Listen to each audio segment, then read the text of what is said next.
Hello everyone, आज फेरि धेरै दिन बादमा यो सानो एउटा भिडियो बनाइरहेको छु। यो चाहिँ के हो भने नि, यो चाहिँ मैले के बनाएको भने यो चाहिँ मैले कालाकान मिठाई बनाउँदैछु। यसको लागि चाहिँ मैले 3 लिटर दुध लिएको छु।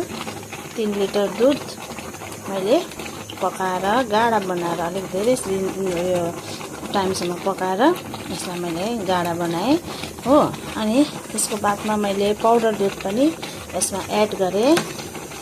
5 प्याकेट अमुल्याको पाउडर दुध, कति ग्रामको त्यो 10 ग्राम कि कति हैन 20 ग्रामको होला हौ पाउडर दुध मैले एड गरेँ यसमा हो, 5 प्याकेट।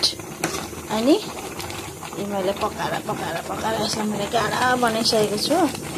अब यो मजाले यसको पानी मजाले सुकिसकेपछि यो पुरा गाढा हुन्छ।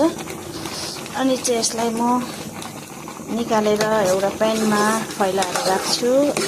सेलेपछि फ्रिजमा हालिदिन्छु। त्यसको बादमा चाहिँ मजाले सेट भएपछि चाहिँ त्यहाँबाट यसलाई म कटिङ गर्छु, सेपमा कटिङ गर्छु। यसमा चाहिँ मैले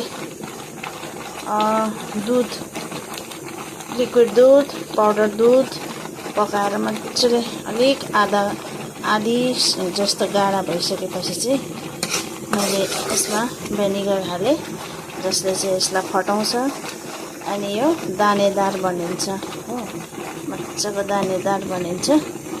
त्यहाँबाट चाहिँ यसलाई चाहिँ यसरी मजाले घोटेर चलाउनु पर्छ हो। त्यहाँबाट चाहिँ यसलाई निकालेर प्यानमा सेलाएर जाम गर्नुपर्छ, सेट गर्नुपर्छ।